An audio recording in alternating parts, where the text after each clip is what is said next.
when you position yourself in terms of creating that magic to say, here's what you've been missing, oh dear prospect, and here's how I can help you, and here's why, and oh, by the way, it's not your fault, and all these other things, but really zagging when everybody else is zigging, creating that magic formula, aka the secret sauce that is going to help them. That's really, really important. Are you a solopreneur looking to 2 times your revenue to fund your lifestyle and give back? Well, this podcast is for you. We bring you inspirational guests sharing actionable tips to solve many of the struggles you face each and every day. And now over to your host, Paul Higgins. Hello to the Build, Live, Give podcast. If you're a first-time listener, welcome. And if you enjoy it, please subscribe. If you're a regular, thanks for your support. Love to get your feedback at paul@buildlivegive.com. It means the world to me when you do. Our guest today is someone who followed the path her family set out for her: college, corporate career, and an MBA. This was all great until 2008 when her world changed like it did for so many Americans. She was let go of in the GFC. She got some help from a coach and leveraged her corporate experience and natural abilities to help others position themselves in a crowded world. So why listen? How you can show up and be clear in your positioning, how you can personalize at scale, and a very clever way to build strategic partnerships. They have kindly given you a positioning quiz, which I mentioned at the end. Over to Patty Dominguez from Moxie Circle. Welcome, Patty Dominguez, to the Build, Live, Give podcast. Great to have you on today, Patty. I am so excited to be here. Always an honor to be on a podcast, and it is quite a pleasure to be here. Thank you. Excellent. Yeah, look, I can't wait to learn more about you, but why don't we start with something that your family or friends would know about you that we wouldn't? Probably that while on the outside, I always seem very courteous and professional. When I'm here at home, I'm very passionate and I yell sometimes, except I'm not yelling in anger. I'm like yelling because I want to like punctuate some ideas. So people are always like, why are you yelling? But I do it because I just want to be heard. I don't know. I'm kind of a yeller, but it's not, I don't know. It's not like an anger, which is so interesting to people. So I don't know if it's just cultural, but it's me for sure. Yeah. And is it like, with a family Christmas or a get together, would everyone be yelling or just you?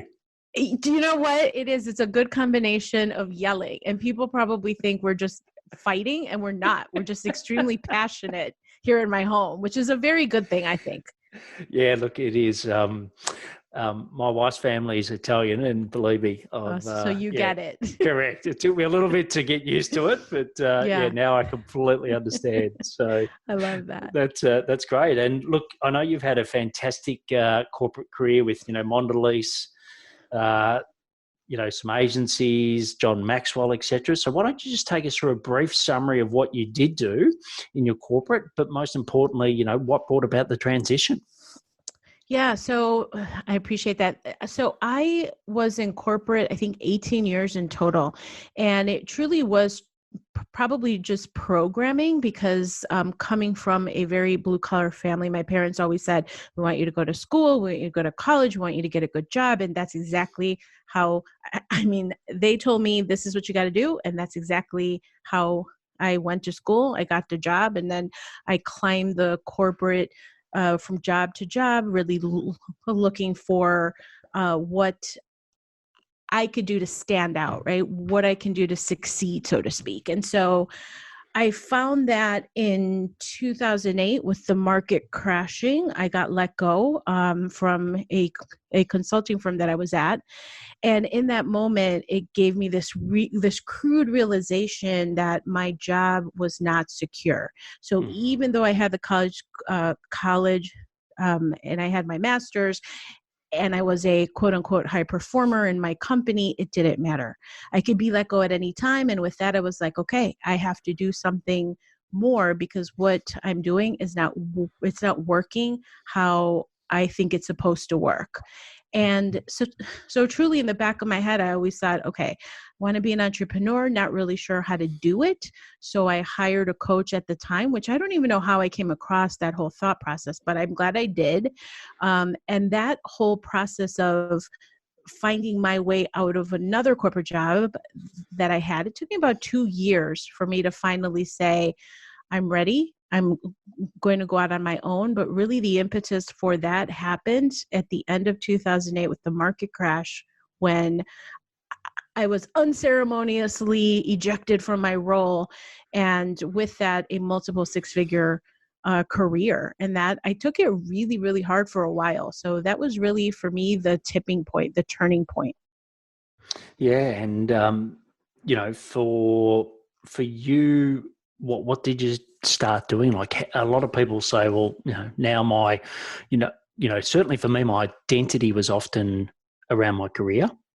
So when I left, it was a bit like, well, who am I? What do I do? What are my strengths? How did you go through that process? What helped you to determine what you would help others with? I love that question, because I really do think it's important. And quite frankly, I don't think enough people are really identifying that that's a gap. Because you're right. A lot of people say, oh, well, I was the VP of so-and-so, or I have my MBA. What do you mean this isn't working for me to be an entrepreneur? And the fact is, one of the best things that you can do is be around those types of people who have what you want. In other words, even though I had my corporate career, even though I had the education, being an entrepreneur was different ball of wax altogether. And what I highly recommend is to get around those people, because the mindset is so different. See, when you are in a job, right, when you're in a career, every 2 weeks, no matter what, you have a check, right? You get your paycheck automatically deposited. And at least here in the US, that's how it is. I put my feet up. And if I wasn't necessarily ultra productive, it didn't matter, because every 2 weeks I had a check. Well, when you're an entrepreneur, one of the lessons that I learned, one of the key ideas, the thought processes that I learned was entrepreneurs create. So if I want an increase in my pay, I got to create it. Whatever it is, I'm really at the helm. And so I have to be in that creation mode. And I don't mean the content side of things, but really there is no ceiling. So it really is up to you. And so if you fail miserably, unfortunately, it's because it really is up to you. If you are massively successful, I mean, it truly is up to you. So from my interpretation, just learning that one point, that I have to create what I want. And it allows me to have this freedom to say, how much do I want to make, right? Because it's truly up to you. And that's what makes it so incredible of an opportunity. Yeah, look, I love that. And it's interesting sort of reflecting, because I left corporate in 2011, and most of that was due to my health, but I also had a burning ambition to run my own business. And, it was hard. Like, yeah, I won't go through. For listeners, I know they've heard some of the story, but it was super hard, harder than anything I've ever done before. But now I am in that control. And you're right. Like, even though at the moment we're in, probably the biggest pandemic the world's ever known, but I'm still in control. I've got my clients all around the world. I'm adding value to people, and I'm not waiting for when will I be laid off, or if I will be laid off, or any of that. It's it's completely up to me. So yeah, I agree. And if you're listening now, and if something has happened in your life which is completely out of your control, I completely get that. But running your own business can give you a greater certainty of control. So if you're thinking about it, as Patty said, reach out to someone, a coach, or surround yourself with people that have been through it. And you talked about your coach, Patty. What were some of the key lessons that they taught you as you went through this transition? I mean, really, coaching has been so fundamentally key to the growth that I've had. So it's so interesting, because through school, right, through college, nobody ever talks about coaching or finding like a mentor, really, or corporate career. At least, yes, I did talk to some people who from a mentorship standpoint, but it wasn't until I left my corporate career that I really understood the importance of that. So from a coaching standpoint, always what it's about is that if I accomplish a specific level, there's a whole series of complexities that come along with it, right? So some people say, oh, it's 100K a year. And then there's a whole new level, 250K, and then another level. And then how do you get beyond 500,000? And maybe for some, it's not the monetary side of it. Maybe it's a control side. It's like, for me, initially, it was thinking that I had to do everything. I got to do it all by myself, and I got to work really hard. And that whole mentality for me, again, culturally, it was about, you got to work really hard. And it turns out that all I had to do was really just to play into my strengths. And nobody had ever really taught me that. Like, my wiring is specific to, I have to mold the business that I have to meet how I process things, how I learn things, to keep me really in my zone, right? In my genius zone. Because doing things that I'm not necessarily genius at, yes, I'm consciously competent maybe, but just finding the who to give those types of tasks to are just so important. And had it not been for that coaching, for people to pinpoint, to say, listen, you're exhausting yourself, your hourly rate is X, why are you doing your social media cards, right? Your graphics, or why are you focused on putting together that PDF? That's not the highest and best use of your time. So coaching allows for you to see those blind spots that you are not aware of. And if you don't have a coach, unfortunately, it's so expensive to not have a coach, in my opinion, because you're wasting time. And time, to me, is so important. So to me, everybody should be coaching, or not be coaching, but have a coach, excuse me. Yeah, no, look, I completely agree. And I think, that classic saying is, it's hard to see the label from within the jar. In the jar, And, yeah. I think it's so important to do that. And I mentor and coach a lot of people, but all through my career, both in corporate and out, I've had coaches and mentors. And look, one of those for you may be the John Maxwell Foundation. I know he's got such an amazing brand and name, but I just wonder if you could give a bit of an insight as to what you've learned through that organization to help others.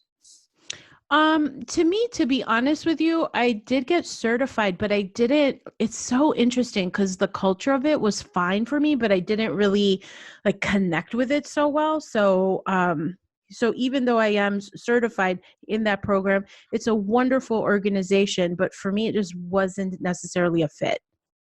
Right. And what, so if we can, sort of park the cultural side, what are some of the things that you've taken out of that certification that you use today? Oh, well, how to be a leader, how to lead authentically, having emotional intelligence, so many things that from an alignment standpoint, just being in alignment with who you are, how you show up to be, how are you serving people. Yes, foundationally, a lot of that is all key. So I mean, when I see what you're doing, it's such from a place of serving. That's exactly what it is. Like, you're leading your tribe, because the fact is, people are dying to be led, they want to move. And if you're the one to step forward to be a leader, there's a huge opportunity for people when all they have to do is step up. So that whole mentality, I definitely harnessed from a lot of the teachings of John Maxwell.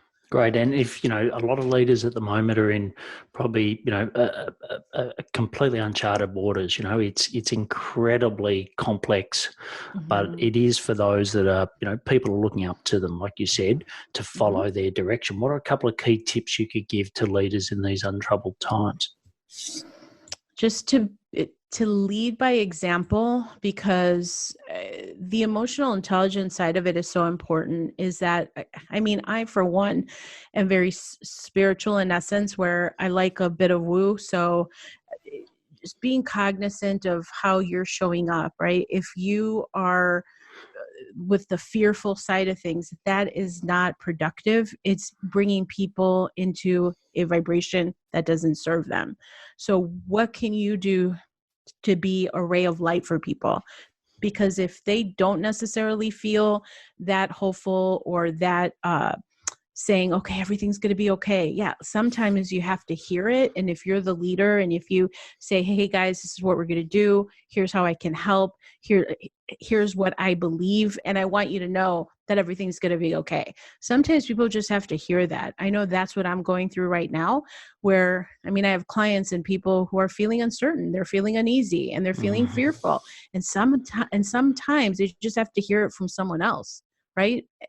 And just say, it's okay to freak out, because I posted something like that. I was saying about how I had this moment where I was like, holy cow, it's all gonna, right? Like, this is so scary, blah, blah, blah. And then I said, and I'm like, I had to course correct. So it's showing that human side and saying it's okay to be human, because there's a lot of stuff going on and we all want, and we're all just humanizing together. So it's just a matter of course correcting, being nimble and really showing up and being an example when other people are in that space and they're scared and they're looking to you, right? They're looking to you to guide them. I think that there's so much there. So really having that opportunity to show up for people when they need you most. Yeah, look, I think that's a great definition and a really good segue into the next section, which is the build section. So when someone comes up and asks, hey, Patty, what do you do? How do you answer that? I tell them that I help my clients, small business owners, achieve category of one status so that they can show up as who they are, and thus making the competition completely it's just a non-issue, right? Competition, what? It doesn't exist. Why? Because they formulate that category of one status. Very powerful. Great. And, what do you know about creating that category of one status that many of us don't? Well, I'll tell you, for so long, because I've been an entrepreneur since January of 2013. And one of the things that I recognized at the beginning was that I was so resistant to all of the lessons that I had learned in corporate. And in my head, I was like, nope, I'm going to reject corporate and everything that I learned because I'm an entrepreneur now. And what a mistake that was, because the fact of the matter is I spent 18 years in corporate and it taught me a ton. And when I really recognized that from a positioning standpoint, the same rigor, you can certainly appreciate this, when there was new product introductions, whether it was a subline and a challenger brand or just something new, there was like a myriad of people, brand managers, the agency people, the creatives, the innovation people. And there was such rigor around positioning. And yet for solopreneurs, nobody talks about that, right? People are very focused on, should I be on Instagram, or how do I do that filter? Or should I do more selfies, or should I do more videos? And that's all great. But at the end of the day, all those things are tactics. We really have to be focused on, first and foremost, positioning. How are you showing up? Is the message clear to your market? Because in the absence of that, it causes confusion and you're like in the sea of a ton of competition, and that makes it really hard, and it doesn't have to be hard. Yeah, look, and I've got so many clients that, do amazing things on LinkedIn, but I suppose that's one of the hardest things is, what is my message? How am I showing up? Yes. What is my positioning? So what are some great tips you can give people on, getting their positioning right? Yeah, I would probably say that it's all things that just, I know you would tell your clients too, but it's around really understanding that personalization at scale concept, that when you have your thing that you're talking about and you're promoting it, people want to feel as if you're speaking to them. And so that personalization at scale opportunity happens when you understand who your premium prospect is. And that premium prospect is only going to listen because you want to connect with them to the extent that they see you as the one, right? The solution to go to. Why? Well, it's because you understand why they do what they do, the joys that they're looking for, or the pain, right? And so just having an intimate understanding of those pains is really, really important. And truly, more than anything, it's understanding that when you position yourself in terms of creating that magic to say, here's what you've been missing, oh dear prospect, and here's how I can help you, and here's why, and oh, by the way, it's not your fault, and all these other things, but really zagging when everybody else is zigging, creating that magic formula, aka the secret sauce that is going to help them. That's really, really important. And then of course, if you infuse it with your brand promise, which is absolutely essential because you want to show up, say and perform and do what you say you're going to do and the huge sense of responsibility that you have. So of course, those proof points, well, how do you know, like, how do I really know if I'm the prospect? Are you really going to deliver on that? So yes, those proof points are important because they're really the substantiation, right? You're substantiating that, yes, you are the one to go to. And so all of these things are so key in terms of positioning so that you can be seen as a trusted source. Yeah, and with the proof points, I know, I'll speak for my own self, but also a lot of people, we really struggle with going and asking our successful clients to give, whether it's a case study, a testimonial, whatever, the terminology is. What's some advice you could give when people are resistant to going and getting those proof points? I'll tell you, when you formulate those testimonials, I always tell people if you can get video, obviously that's gold. And really just you want to guide your clients or customers just around, hey, prior to us working together, where were you stuck, right? And then talking a little bit about their experience of working with you, and then what life is like now, right? What life is like, what that transformation is that they have received as a result of their engagement. And so that's what's really important. And while you may not have the time or impetus or that whole thing about putting together real case studies per se, one of the easiest things that you can do is just ask your customers and ask them first for a video, because I understand that people are like, oh, okay, well, yeah, like I'll email you something. And then I just say, hey, it would mean the world to me if you can send me a video. And if you could just structure it in this way, again, what were your pain points before we started working together? What was your experience working with me? And what life is like now? And that's supremely helpful. Great. And have you seen any difference where you ask someone to do that in isolation versus maybe interviewing them, asking them those questions, like on Zoom, like we're doing now? Have you used both approaches and seen any difference between the two? That's a really good question. I know that for some people, their gap or their apprehension is like, I'm so bad at video, you know what I mean? And I just have this handy cheat sheet. And again, it just says, hey, introduce yourself, because this is an opportunity to promote what you do. Where were you stuck? And if you give them the guidelines, and even if they were to answer it in snippets, and then you merge the pieces together, I literally say, just pull out your phone, hold it horizontal, and then just record, just answer those 3 questions for me, and then I'll take care of the rest. And somehow it works. Yes, there have been people where the video quality and what have you, but for the most part, if you just guide them with those 3 simple questions, it's really, really helpful.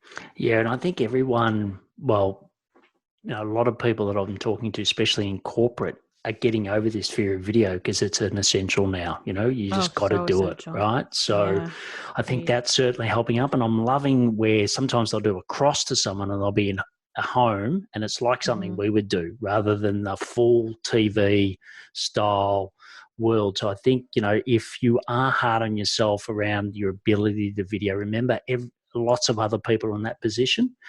And yeah, you think about yourself all the time, but the people receiving it, they don't. They've got their own life to worry about.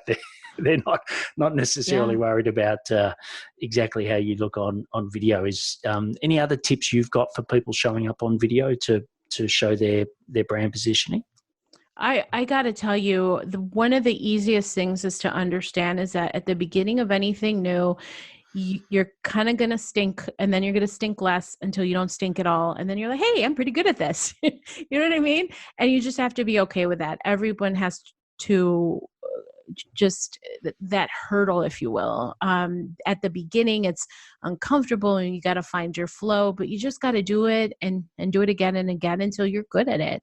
And then what's really interesting is, I've gone through that discussion with clients where at the beginning, they're just just like in headlights. They're staring and they're very awkward. And then they're like, oh my gosh, I'm so embarrassed. And then so then I said, see, there you go. It's over, right? Like you put it out there, you're embarrassed. Okay, there we go. So then it just takes away that feeling. I'm like, let's do it again, do another one. And now I can tell you with almost 100% that all my clients that are on video, now they love it. So yeah, you just got to do it until you are good at it. That's the truth. Great. And what about for you? How are you driving traffic to your business at the moment? For me, one of the things that's been so critical is that, yes, I don't mind doing video and stuff, but I got to be honest with you. One of the key components of the way that my business has grown is through strategic alliances, right? Who can I partner up with? In other words, who has my audience of premium prospects, and then just introducing myself to those peers who are doing things and just really coming at it from a place of service. And I got to tell you, it's a slow thing. So in other words, it's not going to make you $1 million overnight, but you're just planting seeds. You're planting seeds and you never know how that's going to show up. And it may not be directly harvesting from that relationship you have built with that one person, but that person is going to say, hey, you should speak to so-and-so. And strategic alliances for me has been just fundamentally and found just an incredible opportunity to shortcut that whole process of going out to the market. And yes, of course that works, but from an advertising standpoint, that can be costly versus if you have a strategic alliance. That's been so key for my growth. Great. And can you give any examples? You can use brand names or not, but can you give an example of how that's bear fruit for you?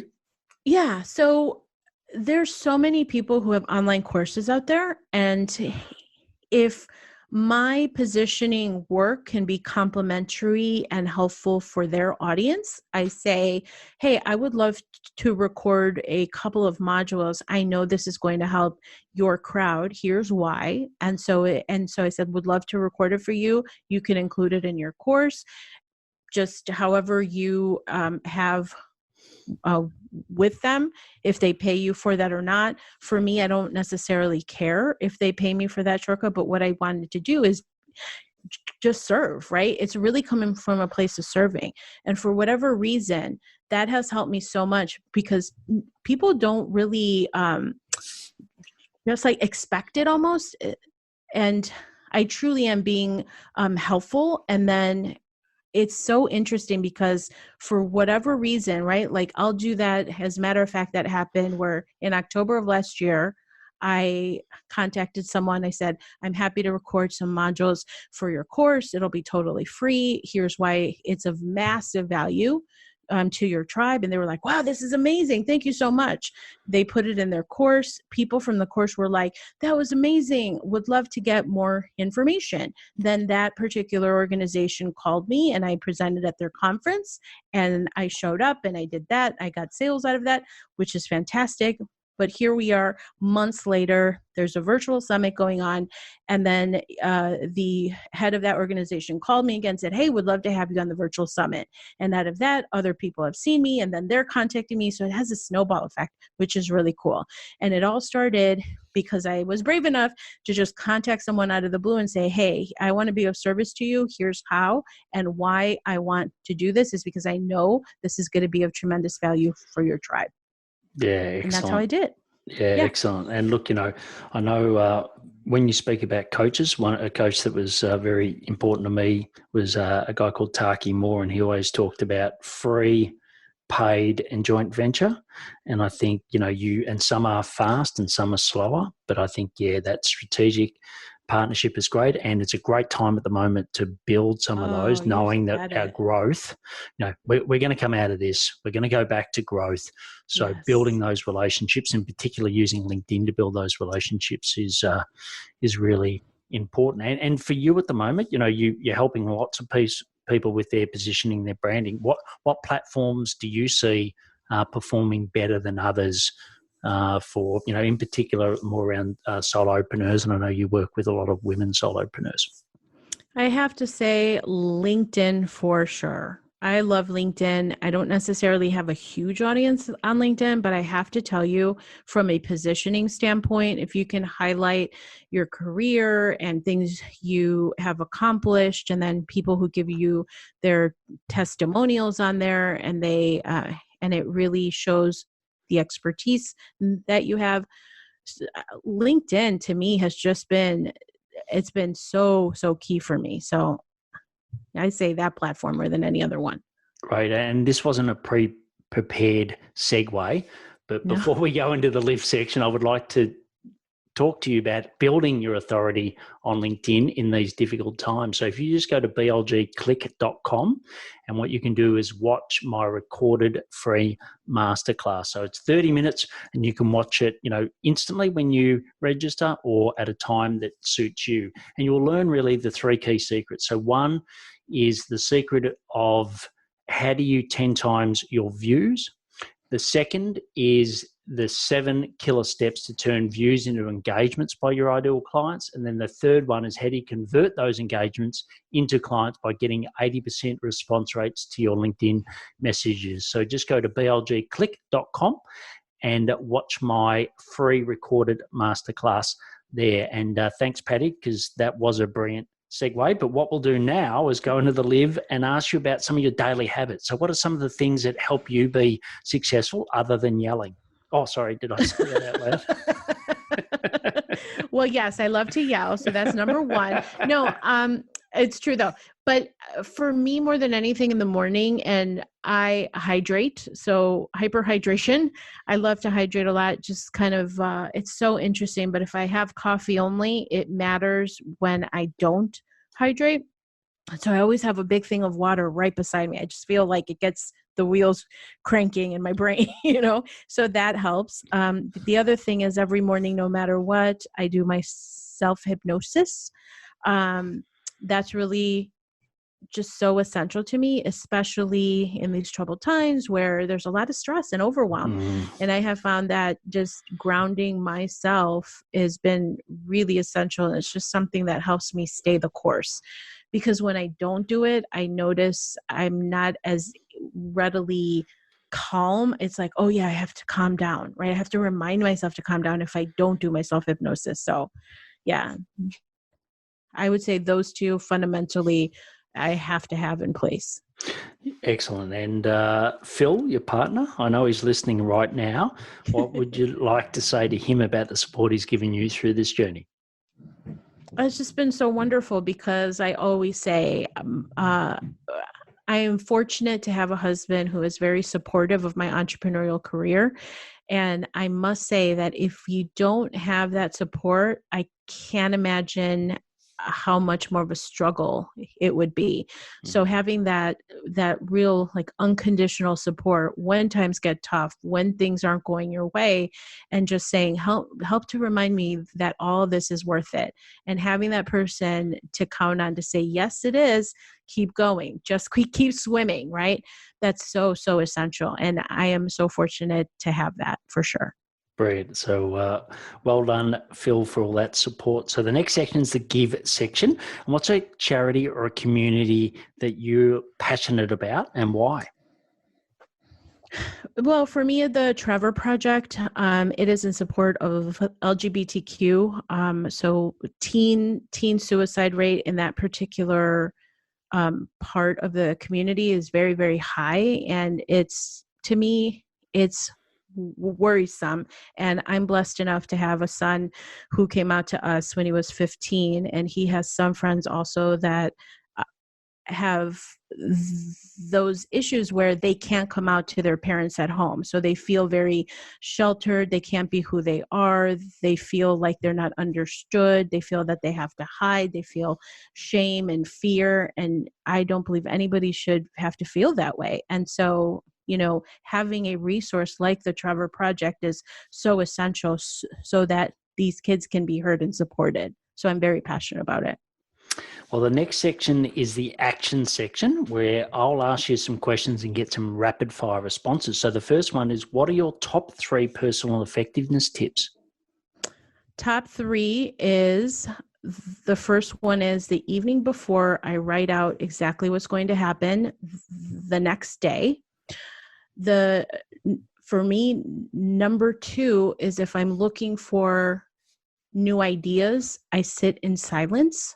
And it doesn't only have to be sitting. I may go out for a walk and I'm just walking, and somehow all these really cool ideas happen. Not all of them are really fantastic, but out of that, I'm like, ooh, that's a good one. And to be honest with you, the things that I've created have all come when I have sat in silence. And then the third one is putting my phone on airplane mode after a certain time, and it's all going to be there when I take it off of airplane mode, but I am not reactive to the every ping on my phone. Brilliant. And speaking of phones, but what tech could you not live without in running your business? Well, the one tool that I love is Slack. I love it because it's free. I love it because I'm horrible at email. Just having a bunch of emails come through is a lot of noise, but Slack is so efficient with their hashtagging, and you can find things and files. I love Slack. Can't imagine running my business without it. Yeah, we're huge Slack fans as well. And what is your best source, other than, as you said, going through that silence? What's another source of new ideas to improve you and your business? A huge source for me is a tip that I got from a mentor of mine. He says, make sure you're always in a room with people that are way smarter than you, because they're always going to help you grow. So I'm constantly pulse checking on that whole point. Like, okay, am I learning? Am I growing? Am I getting around people who I'm going to learn from and, of course, contribute to, but also who are going to stretch me? So I'm always on the outlook for that, for sure. Excellent. And the last question is the big one, and I always leave it to the end. What impact do you want to leave on the world? For me, it's very simple. I am so passionate about helping solopreneurs. They have this beautiful idea that comes through them, and thinking like, I want to do this. I want to have a career. I don't want to be in a job that I hate. I want to do something where I'm contributing to the world. And if I know that I can help them stand out and project that thing that they have in a way so that they can monetize it, create a ripple effect. And that to me is everything. And that is why I do what I do, because I know that the impact that I have with the clients that I've worked with, it's tremendous. And that to me is why I do what I do. It's a very, very cool job I have.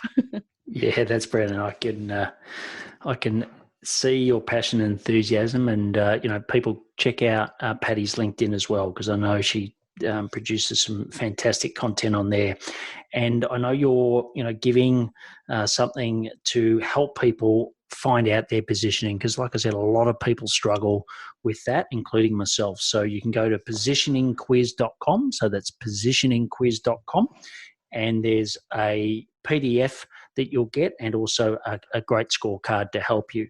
So I'll put that and all the other links in the show notes. But Patty, an absolute joy having you on today, and thanks for sharing your wisdom around a topic that is really important these days, especially in our noisy world, is how do you position yourself?